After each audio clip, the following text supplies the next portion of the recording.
disgruntledduck.com. Hi guys, welcome again. So a little bit different this week. A lot of people have been getting into the scale modelling hobby recently, especially with the lockdown.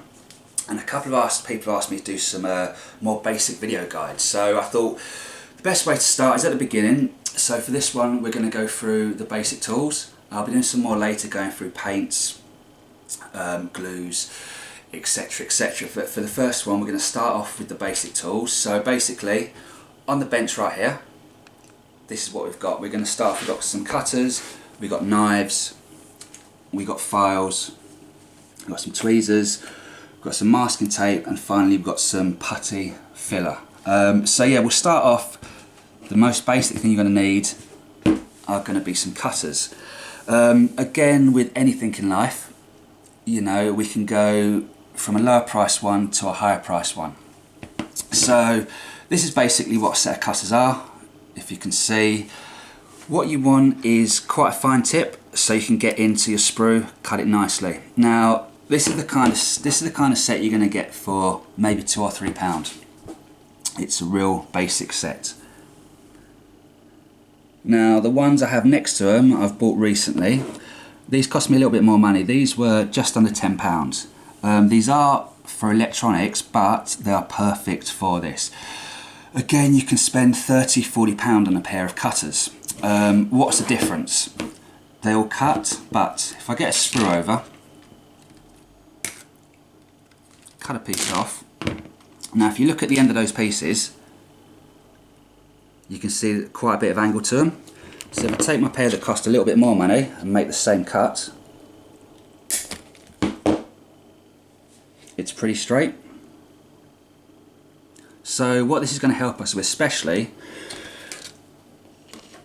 when we start to cut our pieces off. So if I go back to the sprue now, so when I cut the arm off,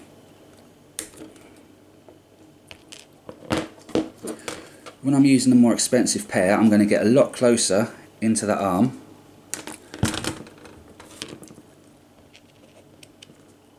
So once I've done, there's a lot less that I'm going to need to sand off at a later date.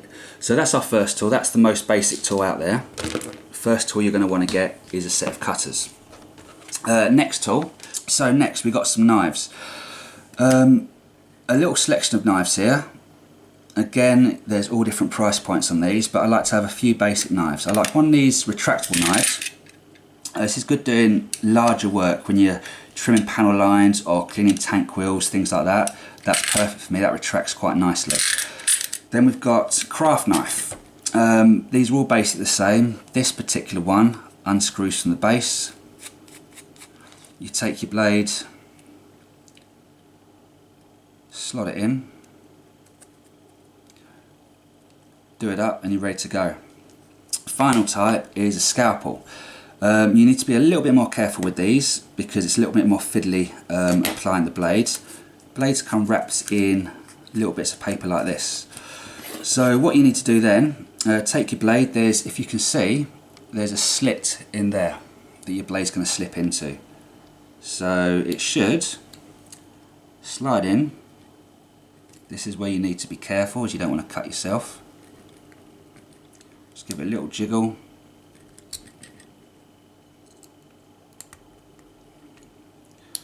And then that clips down into there and you're good to go. But that's one of the ones you really need to be careful with because it's so easy just to slip. They're razor sharp, that's going to cut your finger right open. So next on the bench, some files. Now you can easily pick up these kind of files somewhere like eBay. They're cheap as chips. Now there's two types I've got here. I've got the regular type, which is a basic metal file, or you've got these that are encrusted with diamonds. So these will file basically anything, but if you want to start filing metal and stuff like that, you definitely want these diamond files. They're a lot better for that. They're the only thing that's going to cut through that metal. Again, you can pay what you want for files. These are really basic ones. I think they cost between £5 and £10 for a pack of, I think, of about 8. If, however, you can only really afford one single file for £1 or £2 that you can pick up, this is the one you want. one side's flat and one side's curved, so that's going to cover pretty much every task you're going to need as a basic modeler. A very important part, files, there's only so much you can do with your knives as in getting something smooth. And also time, you know, to get something smooth with a knife can take you 10-15 minutes. With a file it can be 1 or 2 minutes, so that's very important. Next thing we're going to go on to is tweezers. Now again, there are so many out there.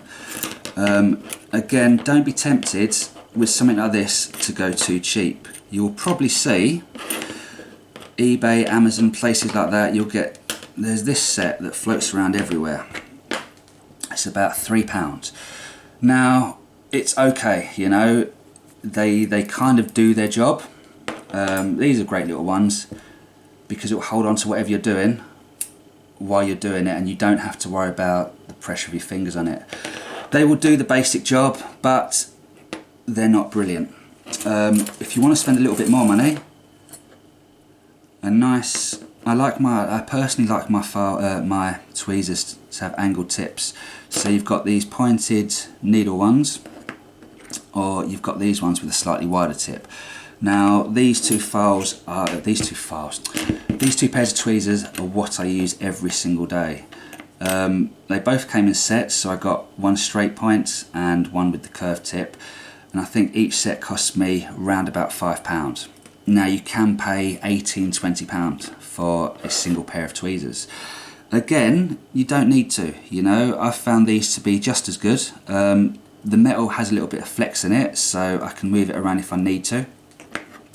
And yeah, so far these have been perfect for me, so don't be fooled. Model making, like a lot of other hobbies, as soon as they put model making on the product, they're going to add 30–40% onto the price. So, you know, these I think are advertised as jewellery tweezers online, and they're absolutely perfect for the job. So that's the tweezers. Next up is masking tape. Again, very important, not just for when you're painting, but also holding parts together, dry fitting, stuff like that. So this is the basic kind of masking tapes out there. These guys, these are all the same, basic paper in different thicknesses. This is the Tamiya brand one. It comes in a nice little cassette, so you can tear off nice clean strips. Personally, I've got a little pair of scissors and I use my scalpel blade. That's one of the reasons I have this curved scalpel blade. Especially when you want to cut around windows, things like that, cockpits, I just find the scalpel blades, the curved blade works a little bit better for that. So yeah, they're the basic ones, they're the ones you use probably the most. In recent times, Tamiya's brought out this stuff, which is a little bit more expensive. It's a plastic based, but the thing is, it moves around curves rather than just straight lines, which is especially good when you're doing some designs on wings of aeroplanes, and especially for the car enthusiast models. That's perfect stuff. Then finally, we've got your cheap masking tape. This one's just from a DIY store. Now, these all have their purposes. For fine details, I'm going to be using this, but, so basically, if I'm sticking this in the car, that's going to go smack bang on the car, so I've got my nice clean line. But I don't want to overspray on this side, so that's where I'm going to use the cheaper stuff, because I know it's not got a great line, but when I stick it on there, that's going to cover up the car. This stuff costs £1, this stuff costs £1, so I don't mind wasting a lot of this stuff. Also, which I'm going to show you in some videos later, I love this for painting small parts. So for instance, if I want to airbrush something and I don't want to use a pair of crocodile clips, stick that guy down, stick that guy down. I can now spray over this, that's not going to go anywhere. I can flip it over and spray the other side of it. So that's my masking tapes. And right, the final one, I don't have a big selection for this because I've kind of stuck with one product. So doesn't matter, sooner or later you're going to come across gaps. Now, it could be wings, it could be panel lines you need to fill in. There are a ton of products on the market. You can use anything from super glue and baking powder. You can use polyfiller if you want to, but I've just found this one. I've been comfortable with this. Nice thing is it's got a little needle nose, so if you do want to, you can just run that straight along your line. It's water based, so you can clean up really quickly just with a bit of water, but when you do put it on, you can just run a wet paintbrush over the top of that and you get a really nice finish. Dries very quickly, sands down nicely. So yeah, that's basically all the tools we have for the basic tool set. I'm going to come with a couple more videos doing some more of the advanced tools, but if you want to get into the hobby, you do not need anything more than this. On a budget, you can pick all of this stuff up for less than £20, have a nice little starter set. There are some companies out there that do starter sets, so I'm going to stick a couple of them on the blog, just to let you see what you can get. But yeah, that's the video this week, so hopefully this has been a little bit of help. See you guys later, happy modelling, and bye for now. Don't forget to hit the subscribe button, give the video a thumbs up and leave a comment.